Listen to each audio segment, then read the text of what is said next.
Wow! Cool.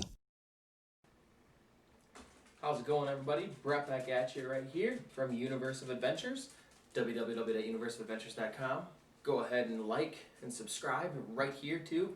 Ring the bell to get notifications because we got tons more fun stuff coming your way, and not just beer either. Of course, speaking of beer, Untapped, Brett Beer Adventure, and then Twitter and Instagram and Facebook, everything. Follow us there, all right? So there are 3 beers that are left.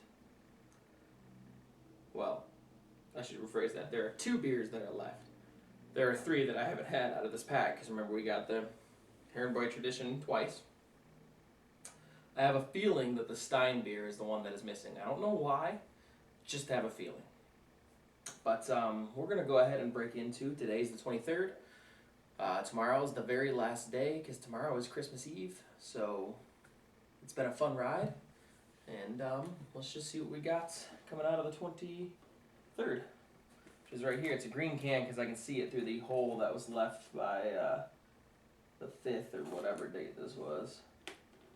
The 14th. Was way off on that one.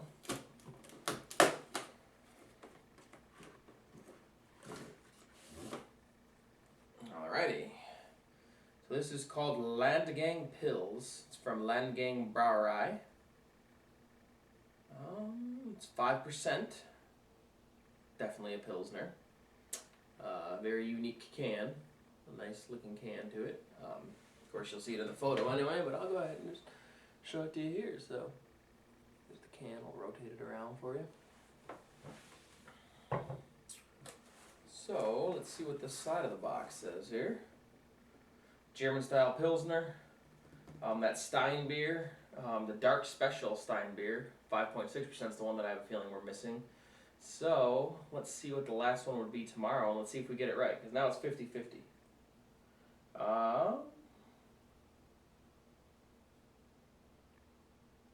Would be this right here, German style Weizenbach, that also has hell on it. So it says it's one of the world's best Weizenbach beers. So I am looking forward to, if that's the one that's in there. If not, the Stein beer is going to be good too. This German style Weizenbach, 7.4%, so it is a lot stronger. But anyway, this is the one we'll be having tonight. You know the deal. I'm going to go get it in the fridge, get it chilled, and then I'm going to be right back out here in just a few seconds in your time to drink it. And I'll let you know what I think. See you in a bit. And then it's going to be that several hours later thing that comes up. But yeah, see you in a bit. Alright, guys? Hello everybody, we are back here to have the Landgang Brauerei Landgang Pils. Very easy one to pronounce, I'm a fan of it. There you go. Kind of take a little look at it here. Of course I got the box with only one more beer in it now, left next to me. Last day's tomorrow, of course it's Christmas Eve, so you can kind of see that's why table's a little, and wrapping some gifts here and everything like that too. So that's why things are kind of cramped today, but you know what? I'm going to go ahead and get going with this, have this beer, and we'll see how it goes. But first, I will tell you the Untapped description about it. It is labeled as a German Pilsner. It is from Landgang Brauerei. It's a microbrewery in Hamburg, Germany. And it says, the details of the beer are our interpretation of a typical Nordic Pils. No cold hopping, no experiment, straight with good balance between bitter and malt body. Now that's something I can get behind. No experimenting, just straight to the chase. I have a feeling this is going to be a really good beer. And I hope I'm right. It'll be interesting if toward the very end all of a sudden something pushes over and takes over the top spot. It wouldn't surprise me nonetheless. But this is what we're going to find out. Right here. And you know the deal, I'll pause, do my Untapped photo, and then we're going to get to drinking it. It's been a really, really rainy day outside today, December 23rd. And it could be worse, I guess. There are areas that are getting a lot of snow, but not us. We're fine here. For now, at least. Uh-oh, party foul. It's got a pretty thick white head on it. Pretty thick there. Alrighty. I will be right back once I get this photo. I do a little bit of cleanup. cleaning up here made a little bit more of a mess than I thought I was going to with that. Like I said, it was warm today. It was in the 50s, but it started raining a lot toward the evening, and I hope it's coming down really hard. Even right now, I can still hear it, and it is, you know, quarter to midnight right now, but it's still really coming down, and I hope it's not really picking up on the camera. But anyway, we're gonna go ahead and get to this here. As you can see, I'll show you the can again, even though there'll be a photo of it at the end. It pours a pretty golden color. The thick white head kind of has collapsed down a little bit, as you can see there.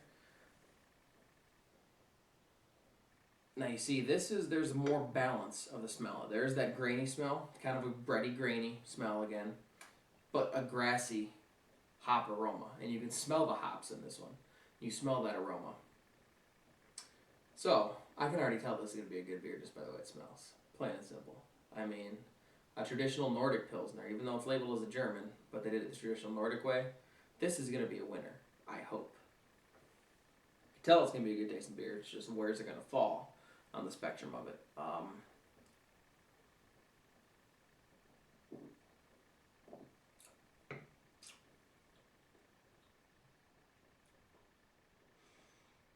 Okay.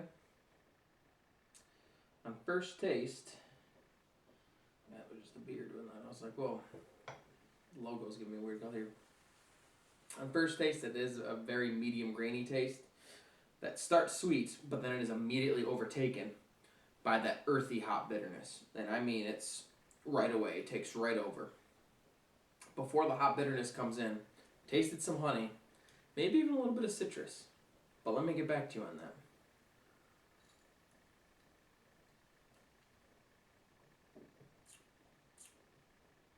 Yeah, the earthy hop bitterness takes right over.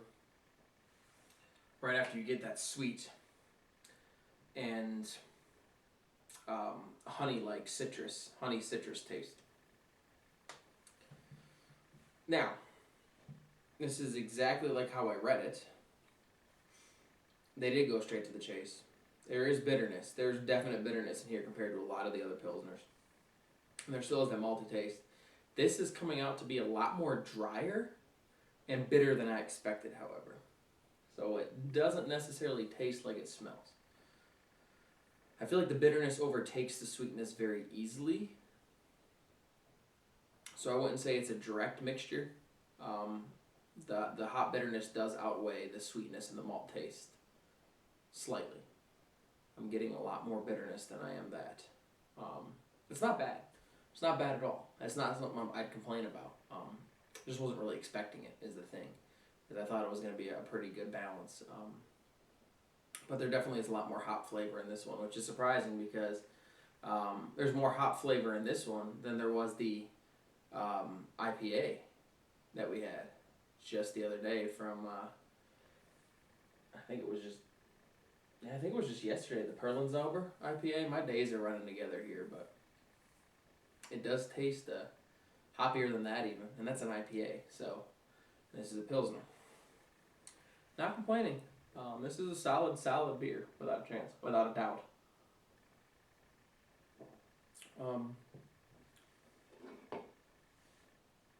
Just wasn't expecting that. I'm gonna take a photo of the back of the can here. It has all this nice information on it. It is a 5% beer. I meant to tell you that too. Sorry.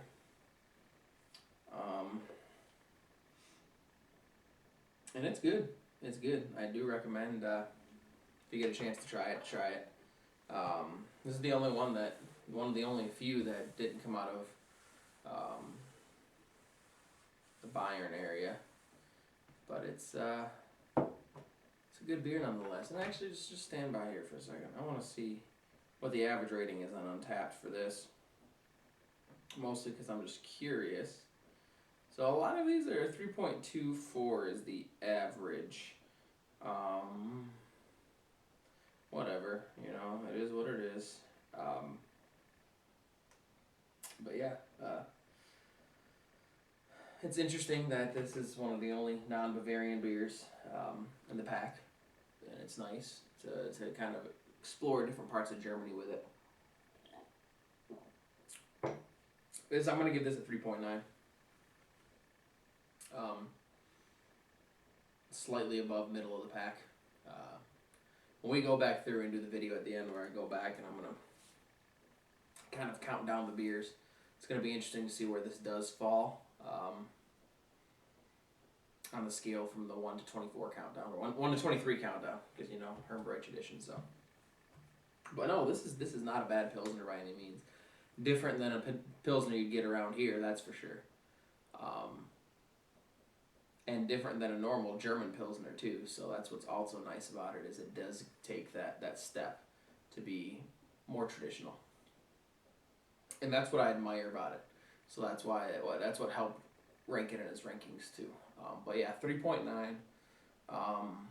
Definitely I'd drink it again.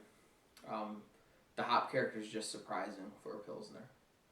And I'm not complaining about that. I'm not. It just took me by surprise is all. So, of course, tomorrow is Christmas Eve. Merry Christmas, everybody. Happy holidays. That's going to be our third to last video tomorrow. And the reason I'm saying that is because we are going to do 2 more videos after that.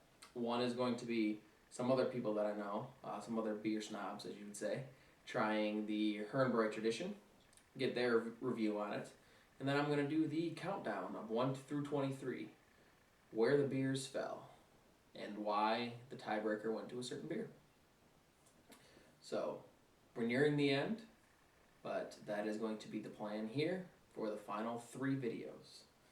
So if you want to see those, make sure you subscribe.